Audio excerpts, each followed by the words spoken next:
శ్రీ సాయినాథాయ నమః. శ్రీ సాయి సచ్చరిత్రము 6వ అధ్యాయం. గురు కరస్పర్శ ప్రభావం. శ్రీరామనవమి ఉత్సవము, దాని ప్రారంభము, పరిణామము మొదలగునవి. మసీదు మరమ్మతులు. గురు కరస్పర్శ ప్రభావం. సంసారమును సాగరములు జీవుడనడి ఓడను సద్గురుడే సరంగు అయి నడుపునప్పుడు అది సులభముగను సురక్షితముగను గమ్యమును చేరును.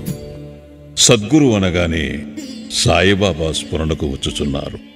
నా కండ్ల ఎదుట సాయిబాబా నిలిచియున్నట్లు, నా నుదుట ఊదీ పెట్టుచున్నట్లు, నా శిరస్సుపై చేయి వేసి ఆశీర్వదించుచున్నట్లు పొడముచున్నది.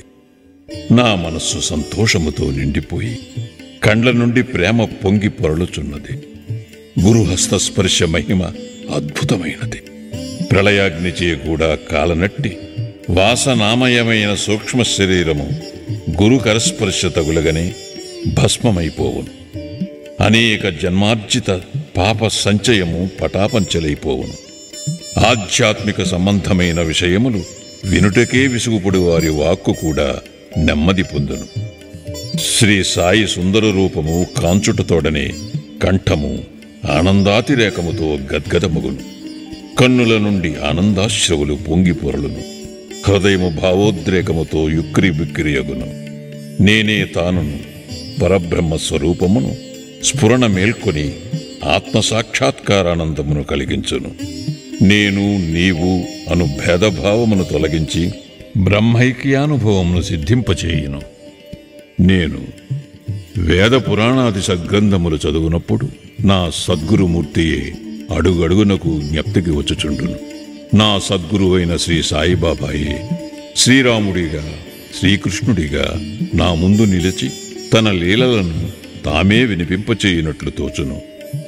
నేను భాగవత పారాయణకు పూనుకొనగనే శ్రీ సాయి ఆపాదమస్తకము కృష్ణుని వలెగా అనిపించును.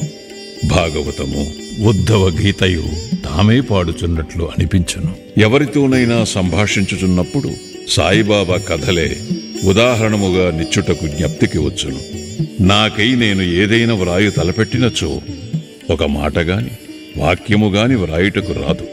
వారి ఆశీర్వాదము లభించిన వెంటనే రచనాధార అంతులేనట్లు సాగును. భక్తునిలో అహంకారము విజృంభించగానే బాబా దానిని అణచివేయును. తన శక్తితో వాని కోరికలను నెరవేర్చి సంతుష్టి చేసి ఆశీర్వదించును. సాయి పాదములకు సాష్టాంగ నమస్కారము చేసి సర్వస్వ శరణాగతి చేసిన వానికి ధర్మార్థ కామ మోక్షములు కరతలామలకములగును. భగవత్ సాన్నిధ్యమునకు పోవుటకు కర్మ, జ్ఞాన, యోగ, భక్తి మార్గములనడి 4 త్రోవలు గలవు. అన్నిటిలో భక్తి మార్గము కష్టమైనది. అది ముండ్లు గోతులతో నిండియుండును. సద్గురుని సహాయముతో ముండ్లను గోతులను తప్పించుకొని ముందుకు సాగినచో గమ్యస్థానము అవలీలగా చేరవచ్చును. ఈ సత్యమును దృఢముగా నమ్ముడని శ్రీ సాయిబాబా నొక్కి వక్కానించిడివారు. స్వయం సత్తాకమైన బ్రహ్మము జగత్తును సృష్టించు ఆ బ్రహ్మ యొక్క శక్తి మాయ సృష్టియను ఈ మూడింటి గూర్చిన తత్వ విచారము చేసి వాస్తవమునకు ఈ మూడును ఒక్కటియే అని సిద్ధాంతీకరించి బాబా తన భక్తుల శ్రేయస్సుగై చేసిన అభయ ప్రధాన వాక్యములను రచయిత ఈ క్రింద ఉదహరించుచున్నాడు. నా భక్తుని ఇంటిలో అన్నవస్త్రములకు ఎప్పుడూ లోటుండదు. నా యందే మనస్సు నిలిపి భక్తి శ్రద్ధలతో మనఃపూర్వకముగా నన్నే ఆరాధించువారి యోగక్షేమములను నేను చూచెదను. కావున వస్త్రాహారముల కొరకు ప్రయాసపడవద్దు. నీకేమైనా కావలసిన భగవంతుని వేడుకును. ప్రపంచములోని కీర్తి ప్రతిష్టలకై ప్రాగులాడుట మాని దైవము యొక్క దర్బారులో మన్ననలు పొందుటకు, భగవంతుని కరుణాకటాక్షములు సంపాదించుటకు యత్నించము. ప్రపంచ గౌరవమందుకొను భ్రమను విడువు. మనస్సునందు ఇష్టదైవము యొక్క ఆకారమును నిలుపుము. సమస్తేంద్రియములను మనస్సును భగవంతుని ఆరాధన కొరకే నియమింపుము. ఇతరముల వైపు మనస్సు పోనివ్వకము.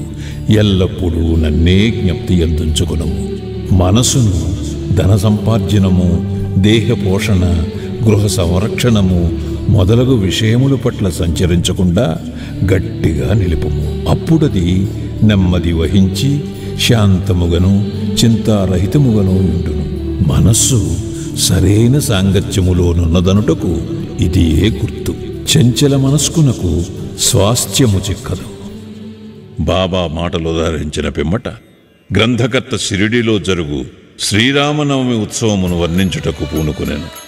షిరిడీలో జరుగు ఉత్సవములన్నిటిలో శ్రీరామనవమియే గొప్పది. సాయిలీల పత్రికలో షిరిడీలో జరుగు శ్రీరామనవమి ఉత్సవము గురించి విపులముగా వర్ణించబడినది. దాని సంగ్రహము ఇట పేర్కొనబడుచున్నది. కోపర్గాంలో గోపాలరావు గుండెనతడు పోలీస్ సర్కిల్ ఇన్స్పెక్టర్గా నుండెను. అతడు బాబాకు గొప్ప భక్తుడు. అతనికి 3 భార్యలున్నప్పటికీ సంతానము కలుగలేదు. శ్రీ సాయి ఆశీర్వచనముచే అతనికి ఒక కొడుకు పుట్టెను. ఆ ఆనంద సమయంలో అతనికి షిరిడీలో ఉరుసు ఉత్సవము నిర్వహించవలనను ఆలోచన కలిగినది. ఉరుసు అనగా సమాధి చెందిన మహమ్మదీయ మహాత్ముల దర్గాల